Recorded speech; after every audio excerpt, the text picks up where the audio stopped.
अभी तुम जान गए हो, भक्तों ने तो नहीं जाना, धर्म पिताओं ने नहीं जाना, उनके फॉलोअर्स ने नहीं जाना। तुम ब्राह्मणों में से भी जो कच्चे कच्चे ब्राह्मण हैं उन्होंने भी नहीं जाना। तुम बच्चे जान गए कि बाबा आया हुआ है। कौन?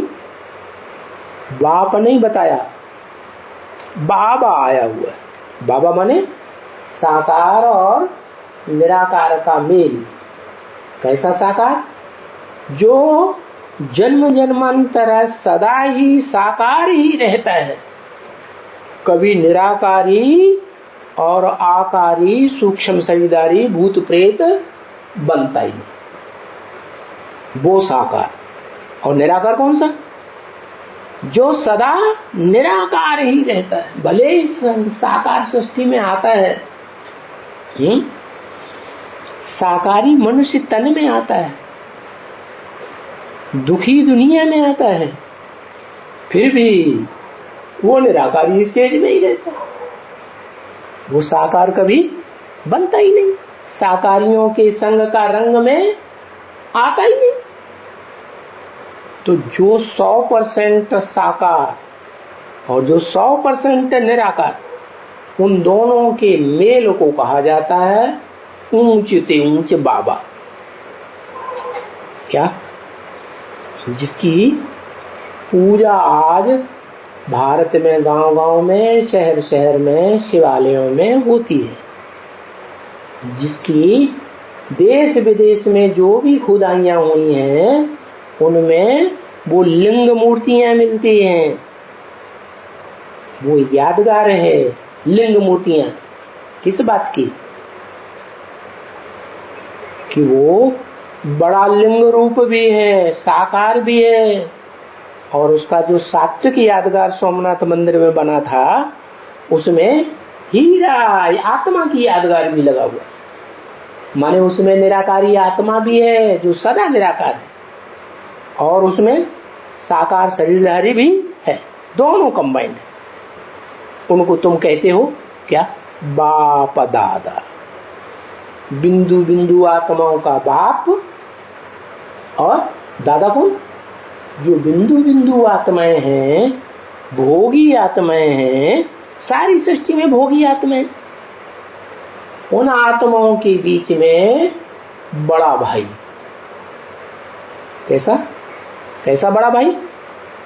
जो शरीर से सुख भी जास्ती भोगता है और जो शरीर से दुख भी दुनिया में सबसे जास्ती भोगता है।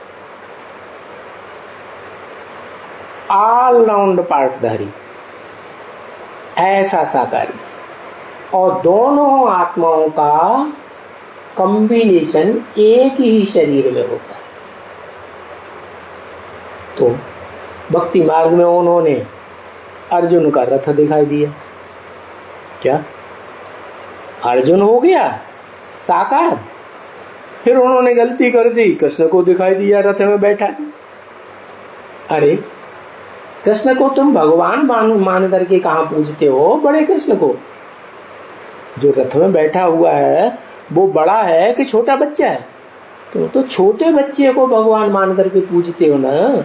मंदिरों में जिस कृष्ण के चित्र रखे जाते हैं वो तो बच्चा कृष्ण है, वो तो भगवान तुम उसे मानते हो। भगवान का मतलब ही है ऊंच ते ऊंच, जिससे ऊंच कोई हो ही नहीं। तो फिर अर्जुन के रथ में जो बैठा हुआ है वो भगवान कैसे हो गया? नहीं, अर्जुन के रथ में जो बैठा हुआ है वो वास्तव में बड़ा रूप दिखाया है।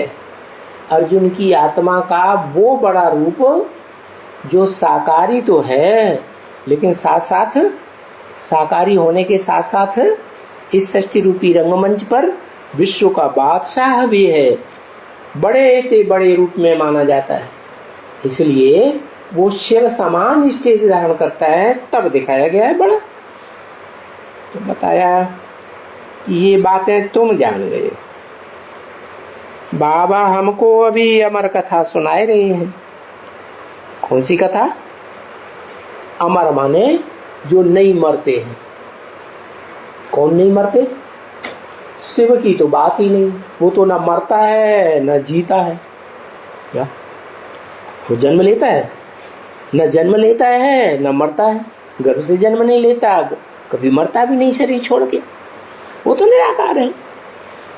तो हमारी बात है जो भोगी आत्माएं हैं इस संसार में मनुष्य मात्र की, उन भोगी आत्माओं में तुम बच्चों की बात है जो अमर बनते हो। क्या स्वर्ग में शरीर तो धारण करेंगे लेकिन जबरियन मौत नहीं मरेंगे, तुम जब इच्छा होगी तब शरीर छोड़ेंगे। ये कथा नाम भी देखो कितना दिया है। क्या जो कथा में नाम दिए होते हैं वो काम के आधार पर नाम है ना। क्या नाम दिए?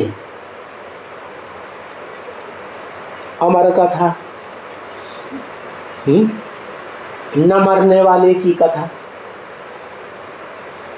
तो साबित हो गया ना, कोई है ना बच्चे, और कोई है ना ऐसी दुनिया जहां मरते ही नहीं है। जैसे आज की दुनिया में कोई चाहे हम नहीं मरेंगे और मौत आ गई तो मरना ही पड़ेगा, तो ये मृत्यु लोक कहा जाता है। इस मृत्यु लोक में तो ध्रुवम जन्म अमृतस्य च, जो मरता है उसका जन्म भी है, जन्म है तो मृत्यु भी है।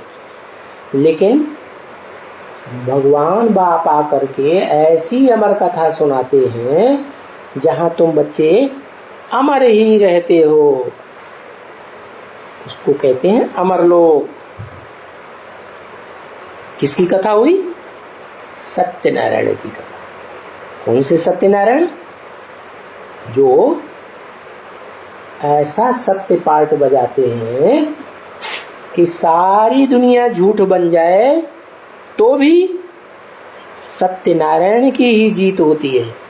इसलिए शास्त्रों में भी लिख दिया कि दुनिया में एक ही है पार्टधारी देवता रूप में जिसकी कभी हार नहीं होती, सदैव उसकी युद्धों में जीत ही जीत हुई है। उसका नाम दे दिया है सत्यनारायण है।